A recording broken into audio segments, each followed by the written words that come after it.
సాధించినటువంటి వ్యక్తి అయినటువంటి మన నాయకుడు కేసీఆర్ గారి నిర్ణయం జరిగింది. వరంగల్ నగరానికి అతి సమీపంలో ఉన్నటువంటి జిల్లా, ఉద్యమ జిల్లా మన కరీంనగర్ జిల్లా. మనకందరికీ తెలుసు, గులాబీ జెండా పుట్టిన వెంటనే కేసీఆర్ గారు మన కరీంనగర్ లో పెట్టిన బహిరంగ సభ, తదనంతరం వరంగల్ బహిరంగ సభ, ఉద్యమంలో ఎప్పుడు ఇబ్బందులు వచ్చినప్పుడు కూడా కేసీఆర్ గారు అడుగుపెట్టేది మన కరీంనగర్ వరంగల్ జిల్లాలో. వచ్చిందంటే కేసీఆర్ గారికి, ఎందుకంటే పార్టీ పెట్టిన నాటి నుండి మాలాంటి వాళ్ళం కొంతమంది మేము ఎమ్మడున్నాం కాబట్టి తెలుసు, కేసీఆర్ గారు ఎప్పుడు ఇబ్బంది పాలైనా లేకపోతే మన శత్రువులు ఇబ్బంది పెట్టినప్పుడు కూడా మళ్ళీ మన దగ్గరకు వచ్చి గాడపు వీర్చుకున్న తర్వాతనే కేసీఆర్ గారికి ఉత్తేజం వచ్చేది. అది మన ఉత్తర తెలంగాణ జిల్లాలు, కరీంనగర్, వరంగల్ తో పాటు అన్ని జిల్లాలు. కాబట్టి ఈ సభ చాలా ముఖ్యమైన సభ. కాబట్టి ఆ విషయాలని కూడా కేటీఆర్ గారు మీకు వివరంగా వివరిస్తారు. ఒకే విషయం చెప్పదలుచుకున్నా నేను, మన పార్టీ పుట్టిన నాటి నుండి ఎన్నో విషయాల పట్ల ఎన్నో ఇబ్బందులు వచ్చినాయి. అవన్నీ కూడా కేసీఆర్ గారి ఎంబడి ఉండి చూసినాం మేము. మొన్నటి ఎన్నికలో ఓటమి పాలైన తర్వాత చాలా మంది మన పార్టీలో ఉన్నటువంటి ముఖ్యులు, నాయకులు, పదవులు పొందినటువంటి వ్యక్తులు చిన్నపాటి ఇబ్బంది వస్తే తట్టుకోలేదు. నేను ఆ రోజే చెప్పిన, గెలుపు ఓటములు సహజం, ప్రజాస్వామ్య విలువల గురించి తెలియని వాడికి తెలియదు. ఓటమి కూడా ఒక విధమైనటువంటి అవకాశంగా తీసుకోవాలి. రాజకీయాల్లో పట నేర్చుకోవాలి, ఎందుకు ఓడిపోయినామని నేర్చుకోవాలి, ఓడిపోయినటువంటి కారణాలు తెలుసుకోవాలి, మళ్ళీ అధికారంలోకి వస్తే ఏం పని చేయాలని చెప్పి కూడా నేర్చుకునేటువంటి సమయము ఈ సమయం మిత్రులారా. కాబట్టి ఇటీవల కేటీ రామారావు గారు మేమన్నీ కూడా ఆలోచించినాం. చాలా విషయాల్లో కూడా ఈ రోజు ప్రజాస్వామ్యం గురించి తెలుసుకోవాలి మీరందరూ. చాలా మంది చిన్న పిల్లలు, ఇప్పుడే నేను రమణ గారితో మాట్లాడినా, వారు టీడీపీలో 83లో పార్టీ పెట్టిన వాళ్ళు, తెలుగుదేశం పార్టీ. కేసీఆర్ లాంటి నాయకుడు చాలా చిన్న వయసు. కేసీఆర్ గారు పిఏసి అధ్యక్షులు కేసీఆర్ గారు. ఎన్టీ రామారావు పార్టీ పెడితే దాని ఒక అవకాశంగా తీసుకొని ఒక గొప్ప నాయకుడు ఎదిగాడు కేసీఆర్ గారు. అదే కేసీఆర్ 20 సంవత్సరాల తర్వాత తెలంగాణ ప్రజల సమస్యలు అర్థం చేసుకొని ఎందుకు ఇక్కడ రైతులు ఆత్మహత్య చేసుకుంటున్నారు, కారణాలు ఒక ఎమ్మెల్యేగా, ఒక మంత్రిగా ఆలోచించి ఈ సమస్యలకు పరిష్కారం తెలంగాణ అని చెప్పిండు. తెలంగాణ కోసం గులాబీ జెండా పార్టీని ఆవిష్కరించిండు మన కేసీఆర్ గారు. ఆనాడు మేము చిన్నవాళ్ళం, న్యాయవాదులం.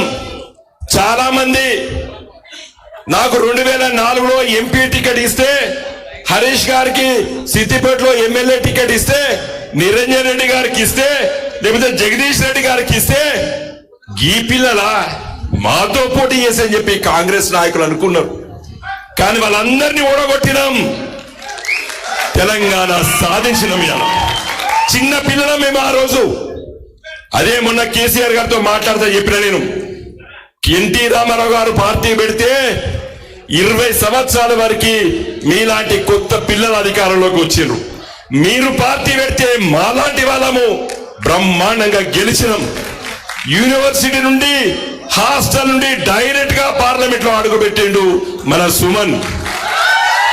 ఈ విధంగా ఇలా కేసీఆర్ గారు ఒక కొత్త తరాన్ని రాజకీయాల్లో తీసుకొచ్చాడు. నేను మొన్న కేసీఆర్ గారికి చెప్పిన, సార్ మేము 20 ఏళ్ళైంది ఎంపీలమై, మేము సాధించినాం తెలంగాణ. ఇలా మాకు చాలా గర్వంగా ఉన్నది. పార్లమెంట్ లో కానివ్వండి, ఢిల్లీలో 32 రాజకీయ పార్టీల దగ్గర తిరిగి మేము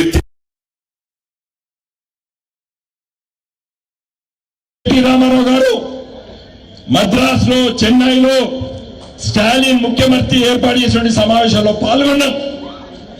అక్కడ అన్ని రాజకీయ పార్టీలు వచ్చినాయి.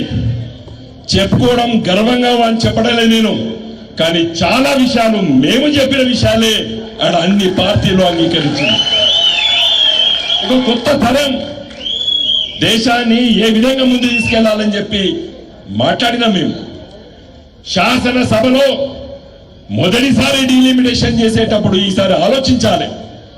రామారావు గారు మాట్లాడారు, నిజంగా ప్రజల సమస్యలు ఎవరు పరిష్కరిస్తారో శాసనసభ్యులు పరిష్కరిస్తారు. ప్రజా సమస్యల కోసం రోజు నిత్యం ఎవరి దగ్గరికి వస్తారు? శాసనసభ్యుల దగ్గరికి వస్తారు. పార్లమెంట్ సభ్యులు ఢిల్లీలో దేశం ఎటువైపు పోవాలి, రాష్ట్రాల పరిస్థితి గురించి ఎలా ఆలోచిస్తారు. కాబట్టి మొదటిగా ఈ కేంద్ర ప్రభుత్వం, మోడీ గారి ప్రభుత్వం, ఈ దేశ జనాభా, ఈ రాష్ట్రాల జనాభా పెరిగింది కాబట్టి శాసనసభ సీట్ల సంఖ్య గురించి ఆలోచించాలని చెప్పి మన పార్టీ తరఫున నిన్న కేటీ రామారావు గారు మీ మాట్లాడిన మాట.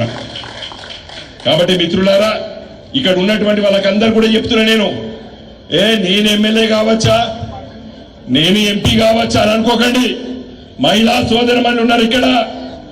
తప్పనిసరిగా చట్టం పాస్ అయింది, పార్లమెంట్ బిల్లు కాదు. చాలా మంది మహిళా నాయకురాలు మహిళా రిజర్వేషన్ బిల్లు అని మాట్లాడుతున్నారు. బిల్లు కాదది, అది చట్టం అయిపోయినది. తప్పనిసరిగా 33% రేపు శాసనసభలో పార్లమెంట్ లో సీట్లు కేటాయించాలి. మహిళా సోదరులను కూడా చెప్తున్నాను, ముందుకు రండి. రాజకీయాల్లో చైతన్యంతో ముందుకు రావాలి మీరు. ఈ గొప్ప అవకాశం మళ్ళీ మనకు వచ్చింది. మనకు కొత్త తరాన్ని ఇలా తీసుకొచ్చి మళ్ళీ 20 సంవత్సరాల వరకు మన కేటీ రామారావు గారి నాయకత్వాన ఈ రాష్ట్రాన్ని పరిపాలించేటువంటి అవసరాన్ని మనం ఎన్నుకోవాలి. అనుభవజ్ఞులైన మాలాంటి వాళ్ళం, అనుభవజ్ఞులైనటువంటి ముందుకు డైస్లో కూర్చున్నాం. మేమందరం కూడా రాజకీయాల్లో చాలా అవకాశాలు ఉంటాయి కాబట్టి ఎవరి అవకాశం వాళ్ళకు ఉంటుంది. కాబట్టి దయచేసి మిత్రులారా, నేను కొత్త తరాన్ని కోరుతున్నాను. ఈ గులాబీ జెండా నీడలో మీరు నాయకులుగా ఎదగండి, ప్రజల సేవ చెయ్యండి. దానికి గొప్ప అవకాశం రేపు 27 ఏప్రిల్ వరంగల్ గొప్ప బహిరంగ సభ. కాబట్టి ఒక్కొక్కరు మీ గ్రామంలో ఉన్నటువంటి వాళ్ళందరినీ కూడా తీసుకురావాలని చెప్పి నేను కోరుతున్నాను. మిత్రులారా, చాలా సమస్యలు వస్తాయి. ఎలా రేవంత్ రెడ్డి గారు ఇంతకుముందు చెప్పిండ్రు, ఆ సమస్యలు ఈ పరిష్కారం చేయలేడు. ఆ విషయాలని కూడా క్లుప్తంగా మన కేటీ రామారావు గారు మీ దృష్టికి తీసుకొస్తారు. ఈ రాష్ట్ర అవసరాలు ఏంది, మన పార్టీ ప్రజల ఏ విధంగా సేవ చేయాలనేటువంటి విషయాలపైన కూడా వారు వివరిస్తారు. కాబట్టి నేను వాటి జోలికి పోకుండా దయచేసి ముగించే ముందు మీరందరూ కూడా ఏప్రిల్ 27 సభ